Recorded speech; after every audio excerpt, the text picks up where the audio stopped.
Welcome to the Shifting Our Schools podcast, where we believe learning never stops. We create innovative and flexible professional development opportunities that support the current research and thinking in education today. This week's podcast episode aspires to set you up to take another step forward on your personal learning journey. Now here's your host, Jeff Udick. Well, hello and welcome back to the Shifting Our Schools podcast. My name is Trisha Friedman. I have the joy and privilege of sitting in for Jeff today. Don't worry if you miss him, he is back with us next week. On the podcast today, we have Superintendent Janet Avery. Janet is going to talk to us about her experiences as a school leader. We're going to talk about why it is that she believes so strongly in the power of networks that she has created on Twitter. We're also going to talk about the ways that she approaches managing and navigating conflict and much, much more. You will also hear us refer to a free guide that Shifting Schools has over in our free resource library. That's one of our more recent guides.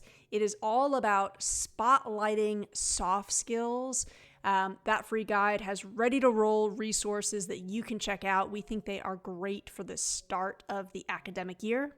So enjoy our conversation with Superintendent Janet Avery.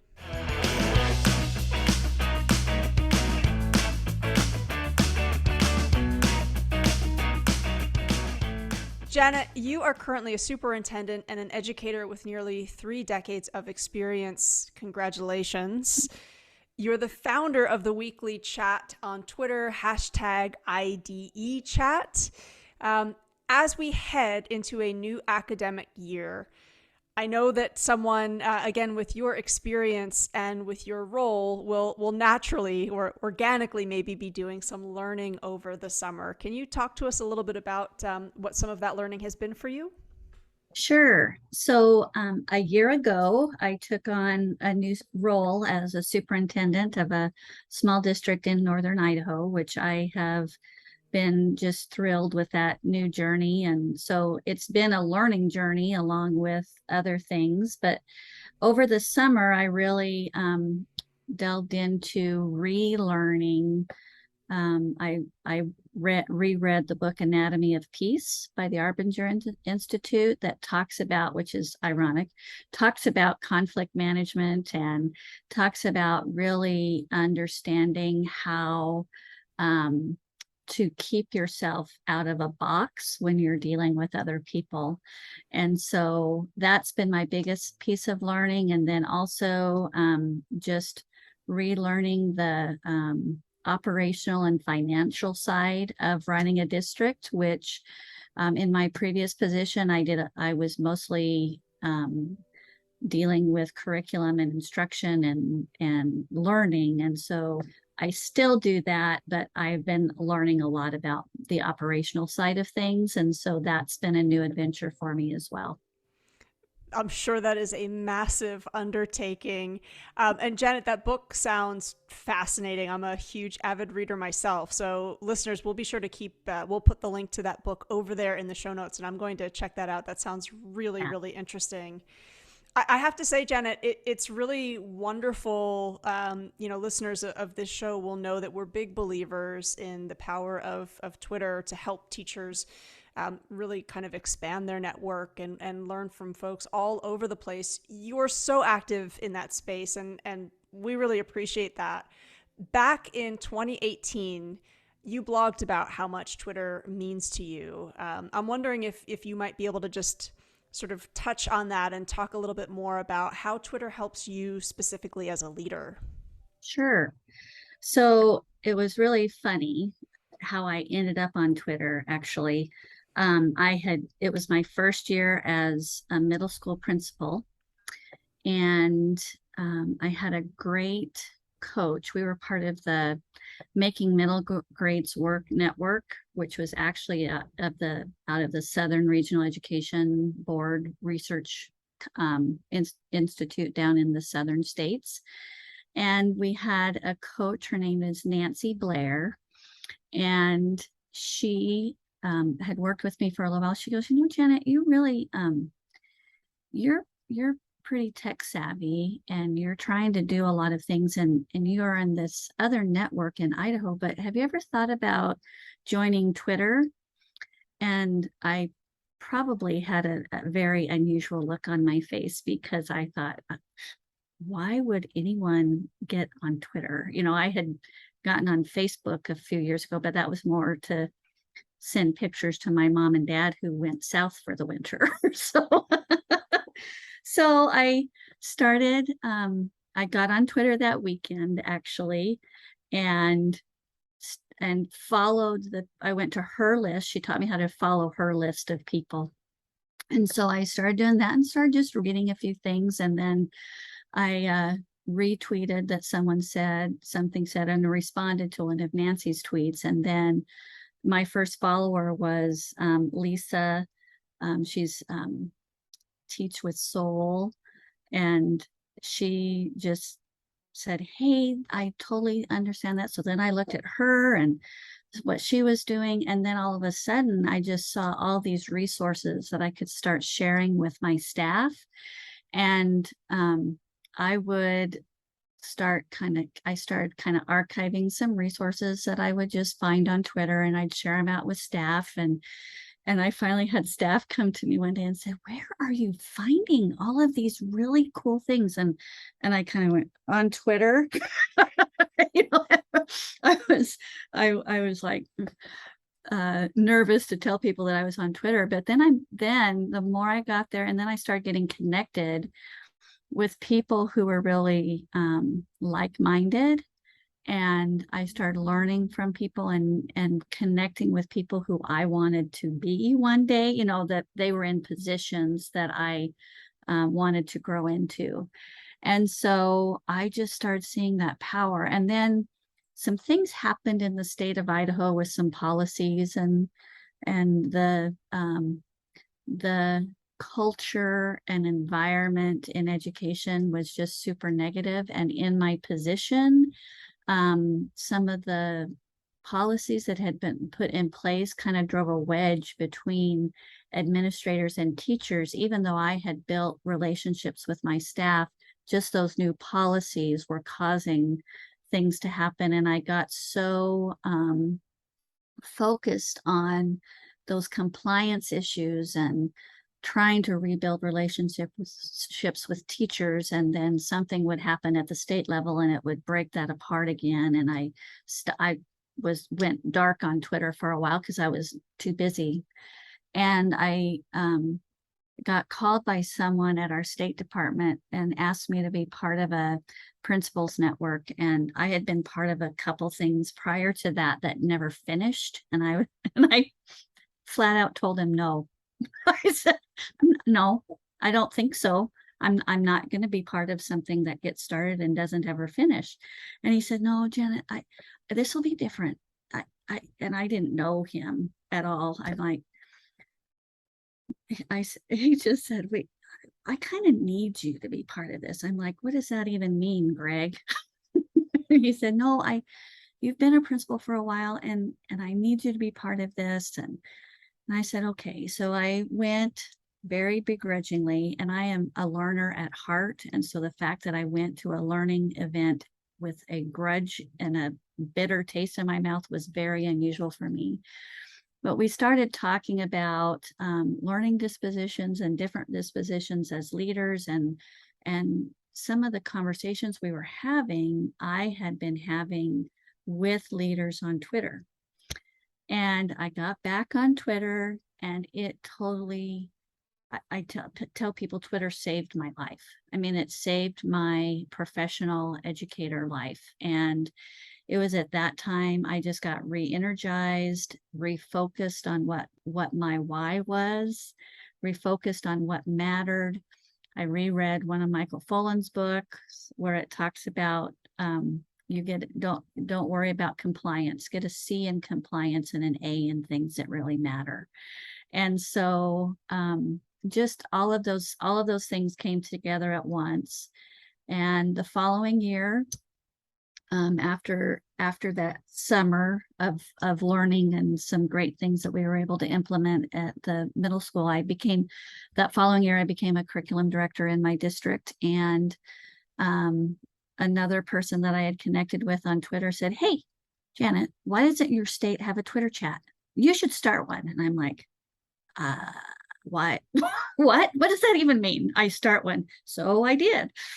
And then I got connected with some other educators in my state who we just moved that forward. And then from that came the first ed camp that we held in Idaho, and all of those things, and the continual learning cycle and the connections with other leaders.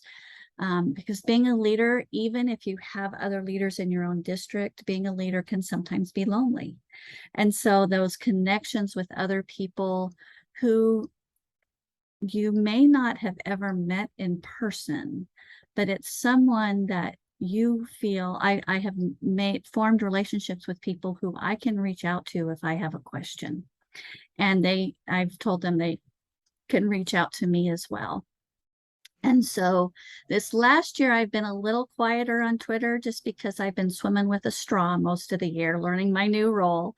But our hashtag is still out there, Idaho Ed Chat, and we keep, I have people who are continuing to post there, and we're going to restart the chats pretty soon. So that's a little bit about Twitter's importance to me. That's such a beautiful story. Thank you for sharing that with us. And listeners, of course, the link to follow Janet on Twitter will be over there in the show notes. I really appreciate what you say. You know, in essence, it's sort of, we have access to this bigger staff room where, I too have been just really amazed and surprised by how some of the relationships that I've established with other professionals on Twitter, I very much feel like they are colleagues. They are a constant source of inspiration. And, I love that you point out sort of, it's okay to dip away from it. And sometimes it's good to dip away from it and then come back, and it can re-energize you in really sort of unforeseen ways. So thank you for sharing that story. And Janet, you've been touching on a reality for school leaders in that you're always going to have so many competing interests that you need to balance. And one of them that we hear from school leaders all the time is, you are to a certain degree a point person, almost like a lighthouse, if you will, for helping to lead conflict resolution. Mm-hmm. We will have listeners who are gearing up to start what might be their very first year in a leadership role. What advice might you offer to an upcoming leader who is going to, be a point of responsibility for helping to guide and lead conflict resolution? Yeah. So that's a great question. And everyone has to approach conflict resolution differently. But one thing I do know is that conflict resolution is not easy, but it can be easier when you just let yourself know that it's something that's a reality you're going to be dealing with. And if you choose not to deal with it, it's going to actually make your life harder than if you deal with it. So that's the first thing. You can't ignore conflict. You do have to find a way and find some strategies that work for you to deal with it. One of the biggest things that help with conflict resolution is just truly listening. And, Stephen Covey talks about, listening to understand. And so it becomes, and you have to be very intentional with how you listen to people. Many times I've found that just through that act of truly listening to someone, and when they without even saying anything to them, but sitting and just being open to what they're saying and letting them talk and pausing before you say anything. Sometimes they'll continue to talk and that wait time, it's just like being back in a classroom. You have to give that person space to get everything out that they need to get out. And then after you listen, instead of starting out with a solution, or instead of starting out with any sort of advice, my first thing is to ask questions. And usually they're questions that, or paraphrase what I heard them say. Acknowledge that they may be frustrated, or acknowledge that they're upset. And then a lot of times, and my administrator said, we learned these phrases from Superintendent Avery. Well, I learned them from someone else, but the first phrase is, I wonder. And I always thought that, because it opens up a conversation that can consider multiple ideas. And so I'll start with something, I wonder. And then I also use the phrase, what if? And again, that isn't setting anything up for there's one right way and a wrong way. It's opens up the ideas for possibilities. And then I think it's also important when you're doing conflict resolution to be sure you've heard all sides of an issue. And sometimes, depending on the conflict, it's best if you have the sides of the conflict in the same room. And that all depends on the type of conflict, but sometimes you need to lay the groundwork for them to hear each other as well. Or sometimes I'm the other side of the conflict. So then I'm in the room, and I can, because sometimes in my new position, I hear a lot about different policies that we have, or misunderstanding of policies that we have. And when you're dealing with that kind of conflict, and with even two other individuals, you look for that common ground. What are some things that we have in common that we can then build on from there? And that's one of the reasons, after this year, that's one of the reasons I read The Anatomy of Peace again, because I read that, I think it was 15 years ago. And I went, I have that book. I need to read that again. And it just, it confirmed for me some of the things I was doing. And then it also reminded me of some other strategies to use. And it's a book written by, it doesn't actually have one author. It's written by the Arbinger Institute. And then they also wrote a follow-up of that for specifically for leaders, called Leadership and Self-Deception. And sometimes as a leader, and I learned this from Manny Scott. I don't know if you know who he is. He's a great person to follow. He's on Twitter as well. But he talks about always having openness and being open to the fact that someone else might have something, does indeed have something for you to learn about as well. And if you approach each individual as someone that has someone to offer you, rather than you are better than, or are the know-it, all the answers. And the older I get, the more I know I don't have all the answers. But having that openness towards someone else will help you then see and help you find common ground with them. So, but that's the biggest thing, is listening and then asking open-ended questions. Hey folks, just a quick word from our show sponsor. We're excited to welcome Libsyn as a sponsor of the Shifting Our Schools podcast. We talk a lot about the power of podcasting and the different ways you can use podcasts with students, with colleagues, and with your larger school community. The biggest hurdle to overcome is finding a place to host your MP3 file, aka your podcast file. That's why we're excited to have Libsyn be a sponsor of the podcast. Our podcast has been on Libsyn for 4 years, and we love it. Libsyn has everything you need to plan, launch, and grow your own podcast. Libsyn provides some of the best resources created by expert podcasters who will show you everything you need to know, like what equipment you should use, how to record great audio, how to get your show onto Apple Podcasts, Spotify, and other popular platforms, and much more. Plus, As a friend of Shifting Our Schools, when you sign up with Libsyn, you get your first month of podcast hosting for free. Summer is a great time to start dabbling with new technologies. And if you are thinking of starting a podcast this school year, you can now get started for free. There has never been a better time than right now for you to start podcasting. Visit Libsyn.com and use the code FRIEND. That's FRIEND. That's Libsyn, LIBSYN.com,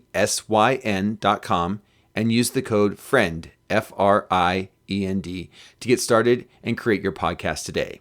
For more details, please see the show notes. Thank you, Libsyn, for being a sponsor of this episode. And now, back to the show. Thank you for that. Again, Janet, I was willing to bet that someone, with the depth of your experience was going to have some wisdom and some insight. And you certainly didn't disappoint. There were a few things that you mentioned that really resonated with me. The first thing that you said about having to find your own conflict resolution style, I think is so important. And I see this with educators all the time. It's not about emulating or copying what someone else is doing. You kind of do need to experiment and find your own voice, because there really is no one size fits all for something like this. And I think what might work authentically for someone else might not fit with what you're trying to do. And I really appreciate you giving folks the permission to, don't necessarily feel like there is a textbook way to follow through, but really do try to seek out what's going to work for you. And I love what you talked about in terms of really meeting conflict with curiosity and asking questions. It reminds me, we're kind of throwing out some of our favorite authors here, so I'll trade you. I really love the work of Adrienne Marie Brown, who has this book called Emergent Strategy that I've read several times. It's one of those books that's had such a profound impact. And in that book, Brown talks a lot about how we can learn from the world around us and nature. And she uses the analogy of a murmuration, or how, when you have a flock of birds together, there's not always one bird who is, always that lead bird, but they actually take turns in that flight pattern. And I didn't know that. So, I love what you're talking about in terms of finding your style, getting curious. And that has me thinking about just talking to what others are doing when they're coming across conflict, and maybe kind of demystifying that process, because as you pointed out, it is stressful. And I appreciate you saying that, right? That even for someone with your experience, that it's still not necessarily something that's enjoyable, that you still find it hard as well. Oh yeah, it is. And the other thing is that when you go into having any conversations around conflict, know that you might make mistakes. And then when that happens, acknowledge that you did, apologize for it, and then move on, because that's the other thing, is a lot of times when and make time to reflect. Could I have done that differently? Did I approach that well? And as a leader, you also need to know when you really need to have that curiosity, and then when it's time to, if something isn't going to resolve, you have to kind of say, okay, this is what we're going to have to do. And we're professionals, and remember our whole focus here, and move forward from there. And then, sometimes you have to have those hard conversations as well. But I always start in a place of that conflict resolution and curiosity. And then if we have to get to that next step, we do.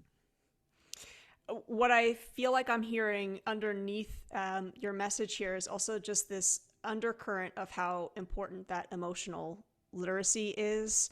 That self-reflection, that self-awareness that you're pointing out. I think that doesn't happen without that emotional literacy piece. I don't know if you're familiar with the work of Liz Foslin and Molly West Duffy. They often will do these illustrations that show up in Harvard Business Review, and they have a new book that's called Big Feelings. The subtitle is, I hope I'm getting this right, it's Big Feelings, How to Be Okay When Things Are Not Okay. I actually have heard that. Yeah. It's a wonderful, wonderful book, and they dig into this term that I believe they've coined called selective vulnerability, because, of course, there's been a lot of conversation in education about how important vulnerability is, but just like you were referencing, it is sort of picking and choosing where that vulnerability fits, and then actually when it's maybe time to tap into a different emotion there. But that ability to admit when we're wrong is so important, and I think teachers look to school leaders to see if that's being modeled. And I really, really appreciate you just talking about how, that's a part of it too. Yeah. So over the past few weeks, on the Shifting Our Schools podcast, we've been really digging into soft skills. We've had a number of guests come on and talk about the significance that, and I almost like to call them so-called soft skills, because I almost think that label diminishes what we are talking about. And we have a brand new free guide that we've put up on our library of resources that it's really trying to give educators an idea of here's some different ways you can really put a spotlight on soft skills this year. You, once again, lots of experience with leadership.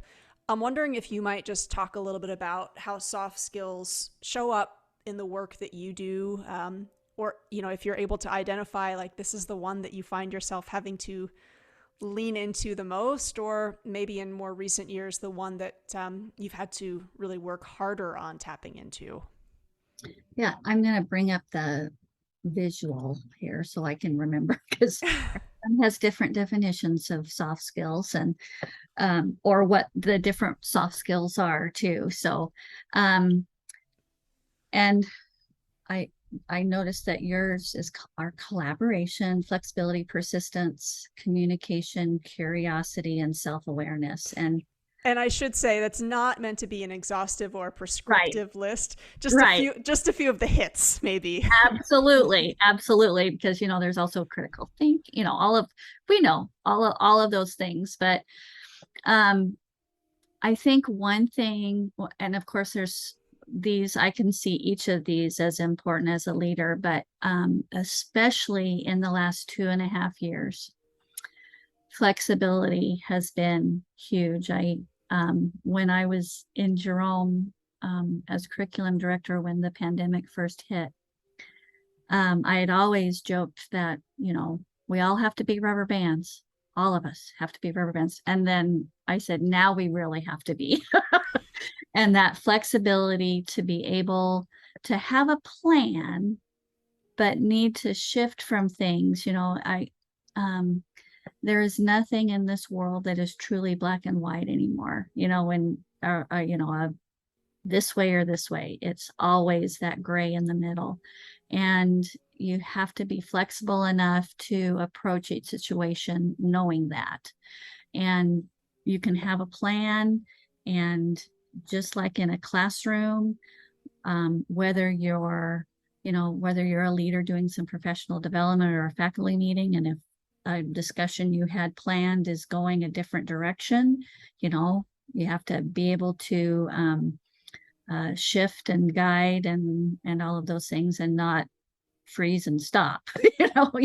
And I've had a couple of interesting community meetings this year that went a completely different direction than I had originally thought they would. And so I stopped and listened, and then would ask questions and then try to move things back. But I had to be flexible, because I can only control my response to things. I can't control other people's. And so that flexibility, as I can say my very first year in the classroom 30 years ago, I was not as flexible as I am now. And then communication, I think as a leader, you will feel like you have communicated a lot, but it's never enough. So finding those ways to constantly communicate the message.